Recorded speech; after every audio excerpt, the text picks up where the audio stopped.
दुअरा पे आवेला चूड़िहार छोटी नदी। दुअरा पे आवेला चूड़िहार छोटी नदी।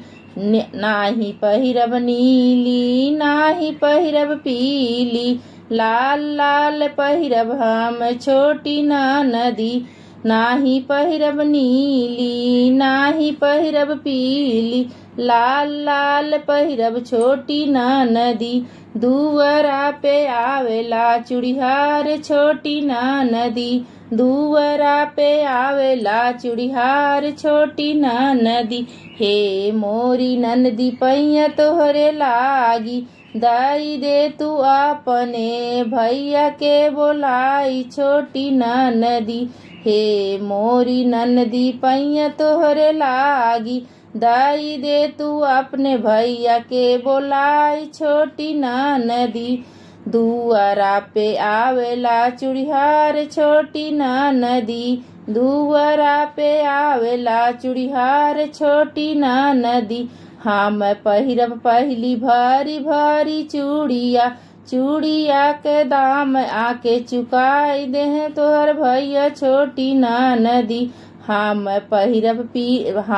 पहिरब भार भार बहिया चूड़िया, चूड़िया के दाम आके चुकाई देते छोटी नदी।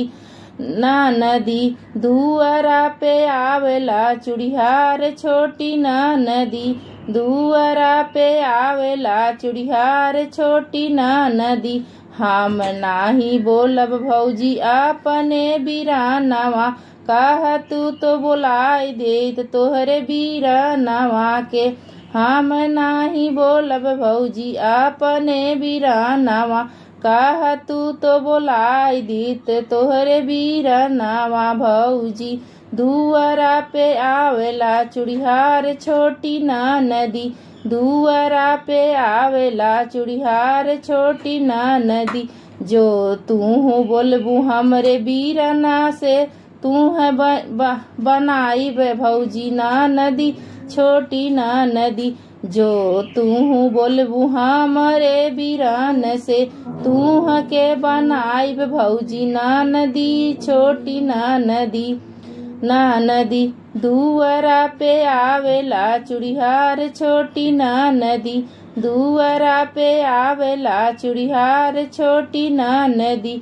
तू हरे हाथवा चूड़ियावा पहिनब, तू के बनाइब भौजी छोटी नदी।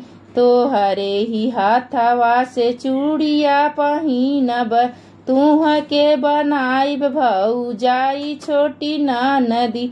दुअरा पे आवेला चूड़िहार छोटी नदी।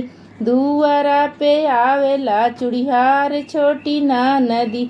तू हरे हाथवा चूड़िया हम पहिनब, तू हरे ही हाथवा चूड़िया हम पहिनब।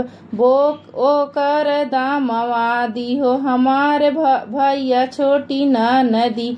तू हरे ही हाथवा चूड़िया हम पहिनब, ओकर दमवा दी है हमार भैया छोटी नदी। दुअरा पे आवेला चूड़िहार छोटी नदी। दुअरा पे आवेला चूड़िहार छोटी नदी।